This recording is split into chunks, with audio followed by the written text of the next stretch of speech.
Bismillahirrahmanirrahim. My name is Dr. Fakhriyat. You are watching our YouTube channel Medicos Fever. Today we will discuss about the carcinoma of the esophagus, जिसमें हम esophagus का जो carcinoma है वो discuss करते हैं कि हम कुछ सिनेरियोज करेंगे और सिनेरियोज के रिलेटेड ही हम इस तरह से चलते जाएंगे। अब आ जाता है 40-year-old मैन। अब एज क्या है उसकी, क्या है 40-year-old मैन है, क्या है 40-year-old मैन। अब उसका जो प्रेजेंटेशन है वो क्या है, हिस्ट्री ऑफ रिगर्गिटेशन, रिगर्गिटेशन है, रिगर्गिटेशन, ओके। और उसके बाद क्या आ गया, डिस्फेजिया, डिस्फेजिया दो अपने वो बता रहे, डिस्फेजिया। अब होता क्या है, रिगर्गिटेशन क्या है, स्टमक कंटेंट का बाहर आ जाना एसोफेगस की तरफ, this is called as a regurgitation. And the dysphagia, उसे खाने में मसला है, इसका मतलब है एसोफेगस के ही रिलेटेड उसको मसला चल रहा है। अब होता क्या है, यहाँ पे ये है, तीन पार्ट होते हैं एसोफेगस के। एक होते हैं अपर 1/3, दूसरा होता है मिडल 1/3 और थर्ड इज द लोअर 1/3। अब जब लोअर 1/3 है और उसके एरिया में क्या होता है, स्टमक का एरिया पड़ा हुआ है, ठीक है। जब स्टमक है, स्टमक में HCl प्रोडक्शन होती है। अगर यहाँ पे गर्ड है, गैस्ट्रोएसोफेजियल रिफ्लक्स है, तो रिगर्गिटेशन हो रही है। तो यहाँ पे तो अल्लाह ताला का एक निजाम है कि हमारी जो एसोफेगस है उसमें क्या है, स्क्वेमस सेल है, और जो हमारा स्टमक है उसमें क्या है, कोलमनर सेल है, ठीक। यहाँ पे स्क्वेमस सेल है। तो प्रोटेक्शन मैकेनिज्म एक जनरेट होता है जिसमें एसोफेगस में भी कोलमनर सेल्स आना स्टार्ट हो जाते हैं। This is called as a metaplasia, और इसमें क्या कहते हैं, इसे बैरेट एसोफेगस कहते हैं, ओके। अब यहाँ पे होता क्या है, अगर इसके पे जो इसमें कौन सा कार्सिनोमा हो सकता है, दिस इज अ गैस्ट्रोएडिनो कार्सिनोमा। इसका भी ये मतलब हुआ कि रिगर्गिटेशन की वजह से जो कार्सिनोमा हो गया वो है ये है oesophageal adeno carcinoma, that is the adeno carcinoma. और जो मिडल 1/3 में है that is the squamous cell carcinoma, that is that of squamous cell carcinoma, और ये एडिनो कार्सिनोमा। अब जब भी लोअर 1/3 आएगा तो आपने एडिनो कार्सिनोमा लगा देना है, और मिडल 1/3 अगर प्रेजेंट कर रहा है that is the squamous cell carcinoma. इनका दूसरा डिफरेंशिएटिंग पॉइंट ये है कि भाई जो स्क्वेमस सेल कार्सिनोमा होता है वो related to that of the smoking, ठीक, हिस्ट्री ऑफ स्मोकिंग होगी। और जो एडिनो कार्सिनोमा है वो रिगर्गिटेशन होगी, ठीक है। जब हमने रिगर्गिटेशन देखी और प्रोग्रेसिव डिस्फेजिया हुआ, और वो बता भी यही रहा है कि show adeno carcinoma of the lower end of the oesophagus, what further assessment you will do. अब असेसमेंट इंपॉर्टेंट है यहाँ पे, आप कैसे असेसमेंट करेंगे जो एडिनोकार्सिनोमा है वो कहाँ तक फैला हुआ है, ठीक है। अब जो असेसमेंट है इसकी मुख्तलिफ किस्म की जो इन्वेस्टिगेशन है वो किस तरह से है। सबसे पहले जो इन्वेस्टिगेशन है वो है एंडोस्कोपिक। आप एंडोस्कोपिक जाएंगे, वहां देखेंगे, उसके बाद सीटी स्कैन देखेंगे, चेस्ट का, एब्डोमेन का, और थर्ड इज द पेरिटोनियम, ठीक है। अब उसके बाद पेल्विक का, ठीक है, कि इसकी इन्वॉल्वमेंट कहाँ कहाँ तक है, ओके। अब आ जाता है कि भाई एक होती है एंडोस्कोपिक प्रोब इस्तेमाल करते हैं। एंडोस्कोपिक प्रोब मतलब यानी कि जो अल्ट्रासोनोग्राफी का प्रोब है, अल्ट्रासाउंड का प्रोब है, वो इस्तेमाल करते हैं। Probe of ultrasound, probe US ultrasound, ठीक है। अब हम क्या करते हैं, एंडोस्कोपिकली डालते हैं, तो जो हमारी एसोफेगस होती है, ये एसोफेगस बना दी, ठीक। ये इसका क्या है, मोर प्रोबेबली स्क्वेमस सेल, ठीक। अब ये क्या है, mucosa, that layer is called as the mucosa, okay. अब इसके साथ म्यूकोजा में एपिथेलियम और उसका लेमना प्रोप्रिया आ गया, और मस्कुलरिस म्यूकोजा आ गया, ठीक है। ये है म्यूकोजा, और सब म्यूकोजा आ गया, ठीक है। इसके बाद आती है मस्कुलर लेयर, जहां पे मसल है, मस्कुलर लेयर। और इसके बाद लास्ट आ जाती है एडवेंटिशिया, एडवेंटिशिया। और इसके बाद आ जाते हैं lymph node involvement, okay. Hope you will understand कि इस तरह से हम देखते हैं। अब हम गए कि भाई अल्ट्रासाउंड के जरिए हम जाते गए, तो वहां पे हमने यहाँ पे देखी कि भी इसकी इन्वॉल्वमेंट किस किस एरिया तक है। अगर म्यूकोजा तक इन्वॉल्वमेंट है और सब म्यूकोजा तक, that is called as a T1। अगर वो मस्कुलर लेयर इन्वॉल्व कर रही है, दैट इज कॉल्ड T2। अगर वो एडवेंटिशिया और कर रही है, तो दैट इज कॉल्ड T3। और एडवेंटिशिया के साथ अगर लिम्फ नोड इन्वॉल्व है, दैट इज कॉल्ड T4। ठीक है, हमने क्या की, TNM क्लासिफिकेशन यहां से देख ली। अगर नोडल इन्वॉल्वमेंट है, ठीक है, ये हमने की T1 टू T4, और ये N0 और N1, ये भी M0 और M1। कोई नोड इन्वॉल्व है नहीं है, अगर नहीं है तो N0 है, अगर इन्वॉल्व है तो दैट्स कॉल्ड N1, और M भी इसी तरह से मेटास्टाइज है या नहीं है। ठीक, थर्ड इसकी क्या इन्वेस्टिगेशन है, ये तो हम और इसी के मुताबिक ही पेशेंट को ट्रीट करते हैं। ये आपको जहन में रखना पड़ेगा कि हम इसी के ही मुताबिक आगे हम चलेंगे, जो इसका ट्रीटमेंट प्लान आएगा वो भी इसी के मुताबिक ही आएगा। ओके, अब किस तरह से होता है, अगर यहाँ पे अंदाजा कर ले, अगर यहाँ पे है, अब इसका ट्रीटमेंट भी साथ साथ लेके चलते हैं ना, ताकि आपको इधर ही सारा क्लियर हो जाए। अगर वो T1 की इन्वॉल्वमेंट है, क्या इन्वॉल्वमेंट है, T1 की इन्वॉल्वमेंट है, तो आप सबसे पहले क्या करोगे, एसोफिजेक्टमी करोगे। क्या करोगे, एसोफेगस, जो टोटल ये वाला एरिया है, यहाँ पे एसोफिजेक्टमी करोगे। आप उसके लिम्फ नोड को नहीं छेड़ोगे। ओके, आप क्या करोगे, एसोफिजेक्टमी करोगे। अगर आप T2 तक एरिया तक आ गए, तो आप एसोफिजेक्टमी के साथ लिम्फेडिनेक्टमी भी कर रहे हो। उसके T2 का क्या मतलब है, हमने डिस्कस किया, ये मस्कुलर लेयर को क्रॉस किया, तो आपने उसके साथ साथ लिम्फ नोड भी उड़ा दिए। ओके, उसके बाद क्या किया आपने, जो T3 है, ठीक है, अब ट्यूमर स्प्रेड एडवेंटिशिया तक चला गया है, तो आपने क्या किया, आपने उसको एसोफिजेक्टमी की भी, लिम्फेडिनेक्टमी भी, आपने रेडियो और कीमो भी लगा दी। भाई ये आगे एडवेंटिशिया तक पहुंच गया है, आगे उसने लिम्फ नोड का बेड़ा पार करना है। अगर वो T4 हो गया, लिम्फ नोड तक चला गया, अल्लाह अकबर, तो आप उसे वो ट्रीट नहीं करोगे, आप उसे क्यूरेटिव दोगे या पैलिएटिव ट्रीटमेंट दोगे। ठीक है, तो वो कहोगे यार अब लिम्फ नोड इन्वॉल्व कर लिए हैं, दूसरे लिम्फ नोड इन्वॉल्व करते करते इसने डेथ ही काज कर देनी है। ठीक है, तो अल्लाह पे छोड़ दोगे और ट्रीटमेंट उसका क्यूरेटिव, और जो बस अल्लाह से दुआ करेंगे और उसको क्यूरेटिव और पैलिएटिव ट्रीटमेंट देंगे। ठीक है, that is the most important. अब ये तो होगी इनकी जो इन्वेस्टिगेशंस है, वो इन्वेस्टिगेशन में हमने एंडोस्कोपिक अल्ट्रासाउंड हमने डिस्कस कर लिया, दैट इज द रिलेशन। अब आ जाता है कि भाई दूसरी इन्वेस्टिगेशन क्या है, ये तो हमने एक इन्वेस्टिगेशन की। अब दूसरी इन्वेस्टिगेशन ये है कि भाई आप पॉजिट्रॉन एमिशन टोमोग्राफी करोगे। Positron emission tomography, positron emission tomography ये एक प्रोसीजर है जिसमें आप एक चीज को इंगल्फ कराते हो, जिसमें क्या कहें 5 फ्लोरो डीऑक्सी ग्लूकोज, 18F5 फ्लोरो डीऑक्सीग्लो, FDG। FDG का क्या मतलब है, जब आप खाते हैं तो जो हमारे हाइपरप्लेजिया कर रहे हैं सेल्स, जो कि बहुत ज्यादा मिकदार में मेटाबॉलिक रेट ज्यादा है उनका, जो कैंसरस सेल है वो उसे पिकअप कर लेते हैं। जब वो पिकअप कर लेते हैं तो वहां पे ये सेल के अंदर जाके फॉस्फेट बन जाता है। जब ये फॉस्फेट बन जाता है तो फिर आगे मेटाबोलाइज नहीं होता। कहते हैं मुझे कर दो जो मेटाबोलाइज करना है, मैंने नहीं होना मेटाबोलाइज, जो मेटाबोलाइज नहीं होगा तो वहीं रहेगा। तो हम क्या करते हैं, गैमा रेज, ऐसे गैमा रेज इमिट करता है ये। ठीक है, मैंने आपको बताया ये रेडियो एक्टिव है, जब गैमा रेज करेगा तो हमारे पास गैमा कैमराज हैं, जिन्हें हम हॉट स्पॉट्स कहते हैं। ठीक है, हमने गैमा कैमराज से देख लिया उसको कि इसके कैंसर है या नहीं है, that is the most probably.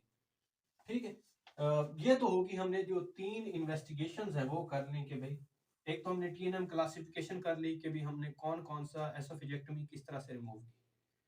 अब what treatment will you suggest, अब 60 साल का बुढ़ा है और lower end of the oesophagus है, तो आप उसके मुताबिक ही करोगे, स्टेजिंग के मुताबिक ही।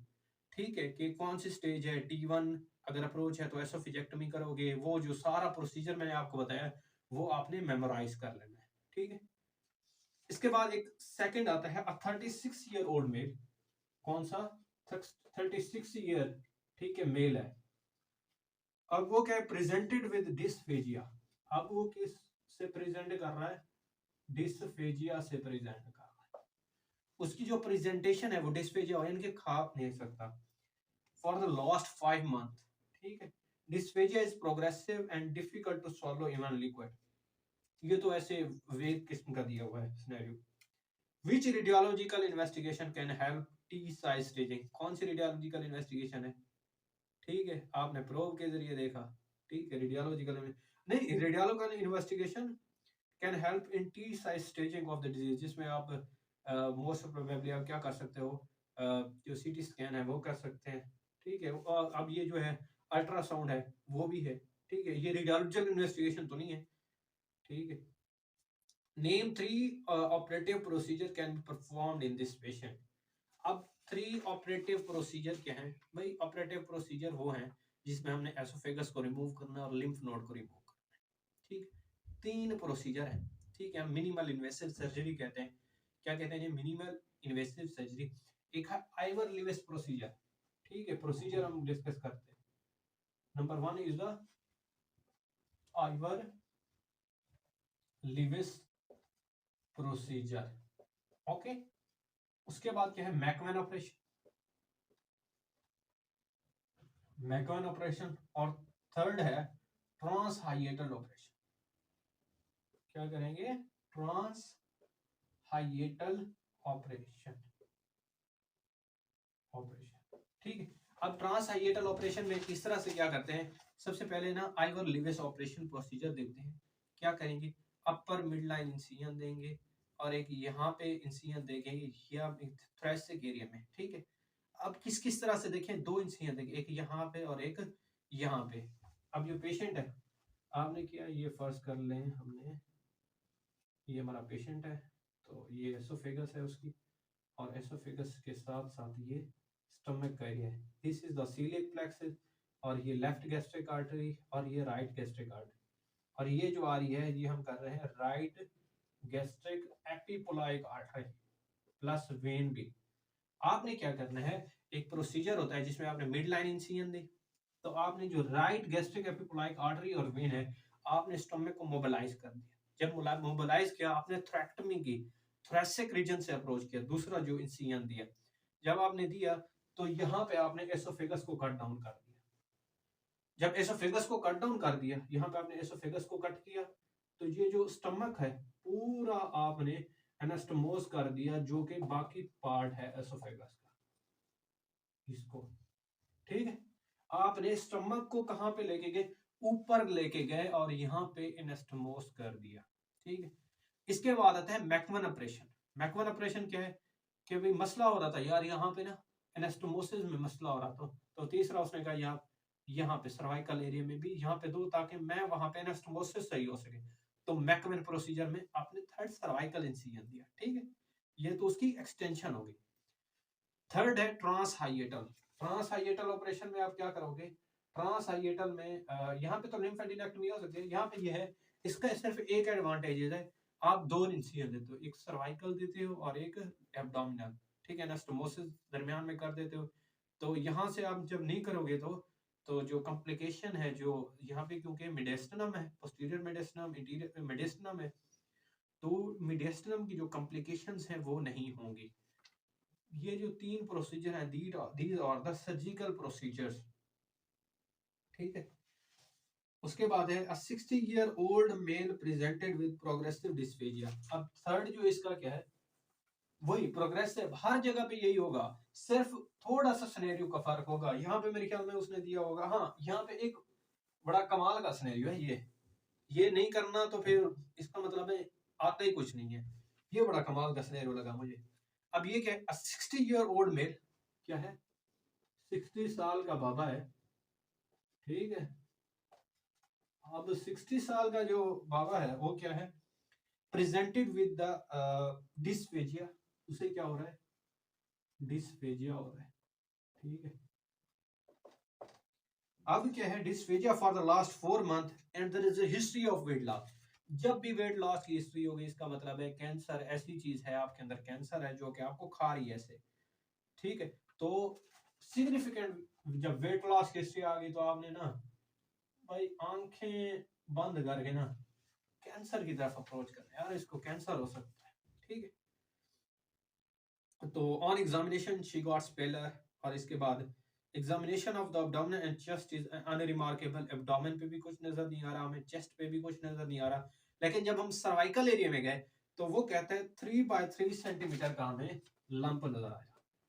ओए होए अल्लाह अकबर, लेफ्ट सुप्रा क्लेविकुलर, ये बात है ना, लेफ्ट सुप्रा क्लेविकुलर, ये बात आ गई नई बात जो है। अब यहाँ पे क्या होता है, यहाँ पे हमारा राइट सुप्रा क्लेविकुलर है, और ये हमारा जो ये राइट वाला एरिया है, और ये लेफ्ट सुप्रा क्लेविकुलर। लेफ्ट सुप्रा क्लेविकुलर में जो नोड्स होते हैं, इन नोड्स को क्या कहते हैं, that's nodes are called as a Virchow's node. इनका नाम है भाई, नाम कमाल का इनका, विर्चूज नोड। अगर ये बड़े हो जाएंगे तो ऐसे लगेगा कि इस साइन को क्या कहते हैं, ट्रोजियर साइन।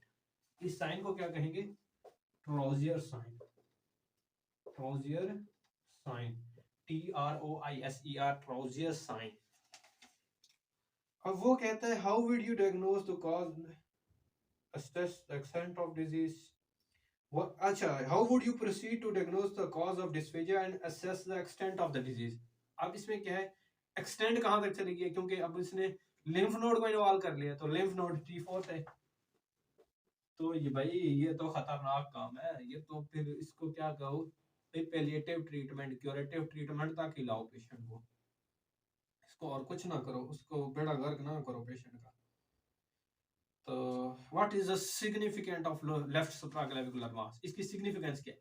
अब ये क्या होता है, अब होता क्या है, जब ये नोड को इन्वॉल्वमेंट कर देता है ना, तो यहाँ पे लिम्फ नोड ब्लॉकेज हो जाती है, तो यहाँ पे जब लिम्फ नोड ड्रेनेज होती है, लेफ्ट वाली साइड पे जो लेफ्ट सुप्राक्लेविकुलर है, वो लिम्फ नोड ड्रेनेज होती है, तो जब ये लिम्फ नोड की इन्वॉल्वमेंट होगी तो लिम्फ नोड ड्रेनेज नहीं होगी, तो ये क्या हो जाएंगे, बड़े हो जाएंगे।